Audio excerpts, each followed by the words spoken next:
Como se dá a polinização do milho? Nós acompanhamos o trabalho que está sendo feito para a seleção de materiais mais rústicos, em busca de atender uma fatia social da produção. A área é da pós-graduação da UFG em Jataí.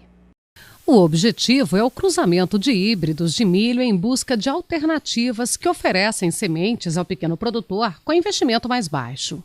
Esta é uma área de experimento da UFG, a Universidade Federal de Goiás, na regional de Jataí, onde há uma experimentação em cruzamentos de milho. A partir daqui, com cerca de 15 materiais, mais de 2.000 são oriundos desta área e depois vão para avaliações de uma futura geração e aí sim selecionados os melhores materiais e começa todo esse processo de seleção. Mas para isso, para começar esse trabalho, é preciso que haja aqui, olha, aqui só da gente estar mexendo, o pólen já está caindo, tinha um acumulado de pólen. É preciso ter a fecundação, que é a mistura do macho com a fêmea.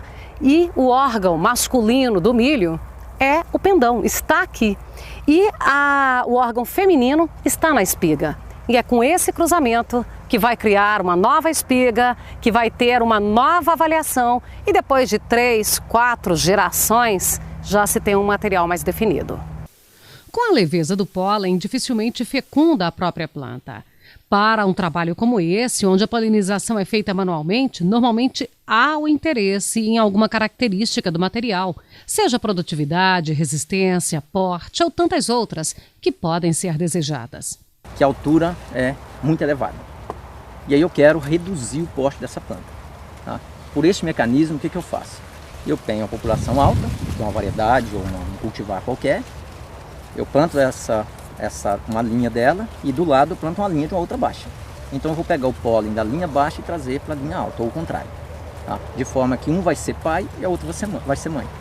Ao cruzar e gerar semente disso, eu já tenho uma mistura a gente chama de mistura genética, né? Na geração seguinte ao plantar, eu vou verificar, que a gente chama de segregação, tá? Eu vou verificar a diferença de altura de planta.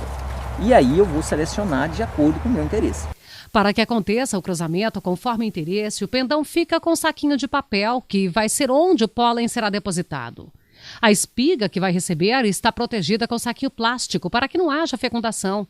Edésio Fialho dos Reis faz a demonstração de como é realizado o procedimento, batendo no pendão com o saquinho ainda lá, para que o pólen que não se soltou seja liberado.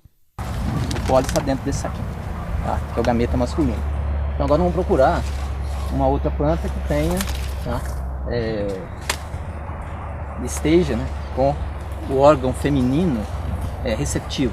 No caso aqui, ele está coberto, isso indica que não entrou pólen de outra planta nela, então ela não foi cruzada até o momento. Aqui dentro, né, tem o pólen, tá? Veja aqui, ele está lá no fundo do saquinho, isso indicando que aqui está o gameta feminino daquela planta.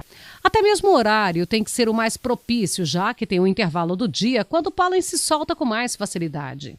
As plantas que estão com saquinho de papel na espiga já têm o embrião polinizada. Mas a proteção continua, até como forma de marcar onde está o cruzamento realizado. Quando deseja acentuar as características da mesma planta, acontece o cruzamento endogâmico. Ao invés agora de levar esse pólen e cruzar com outra planta, eu vou trazer esse pólen agora e colocar na mesma espiga, tá, dessa planta aqui. Indicando que eu vou formar agora o que a gente chama de famílias endogâmicas. Eu estou forçando um cruzamento da planta com ela mesma. Tá? E pelo fato da planta ter o órgão masculino em uma posição, o órgão feminino em outra, permite eu fazer isso de forma artificial. Porque naturalmente não é isso que acontece na população ou numa plantação. O que acontece é que esse pólen aqui vai ser disperso e vai cruzar outra planta. Em virtude do tamanho do pólen, dificilmente um pólen vai fazer esse serviço que a gente está fazendo aqui. Ou seja, ele sair daqui de um pendão desse, descer e cair aqui. Porque praticamente eu teria que descer em linha reta. Muitas avaliações sobre defeitos ou qualidades da planta só podem ser percebidas em gerações futuras. Ao cruzar o indivíduo com ele mesmo, a geração seguinte, que é o filho, a espiga produzida desse cruzamento, nós vamos verificar o quê? Se esse material tiver muito defeito genético, ele vai manifestar na geração seguinte. A gente tem alguns trabalhos aqui que mostra, por exemplo, ao invés de produzir espiga no local adequado, ele produz espiga no pendão. E um material que não tem condições de seguir. Então indica o quê? Tem muito defeito. Mesmo parecendo pouco pólen, é o suficiente para uma boa produção de espiga. Parece pouco, mas aí tem milhares, dezenas de milhares de pólen, tá? Que é o gameta masculino. Tá? E aí, ao trazer esse gameta e colocar aqui, tá? A gente tem essa estrutura na planta que chama, vou tentar aqui separar uma aqui, tá? Que chama estiloestigma, tá? Então se a gente vê um detalhe, vê que ela é toda cheia de pequenos pelos, tá? E aqui o pólen vai cair nisso e vai penetrar nessa estrutura, tá? E vai atingir lá o ponto que ela tá, cada cabelinho desse, fiozinho desse aqui, está ligado a uma semente lá na base da espiga.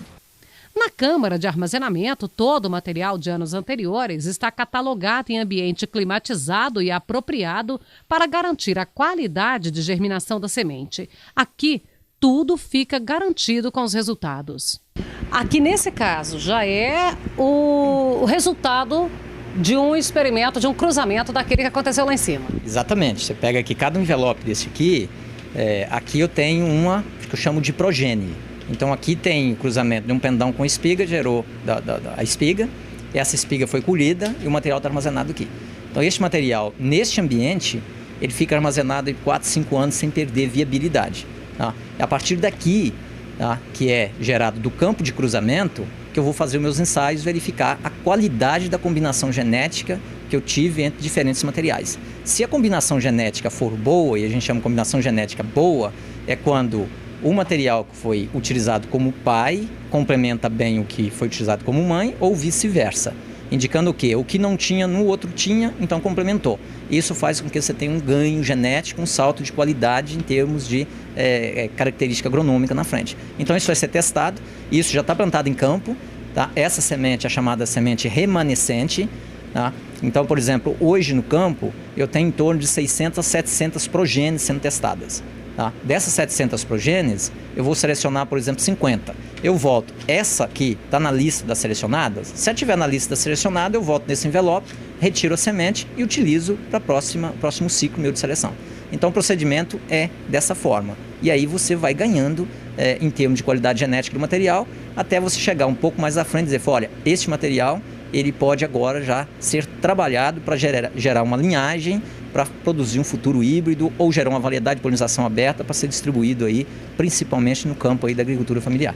Assim segue o trabalho do melhorista, que é o responsável por colocar no mercado novos híbridos que atendam à demanda do produtor. Então, é um trabalho delicado, minucioso e que demanda tempo. Então, já tem algumas sementes daquelas que nós mostramos que estão lá na câmara de armazenagem, que já tem 2 anos. E conforme o desenvolvimento na segunda geração, elas são mantidas. Se esse desenvolvimento na segunda geração não é bom, elas já são descartadas. Então, em torno de 2.000 materiais, salva-se em torno de 4, só para você ter uma ideia.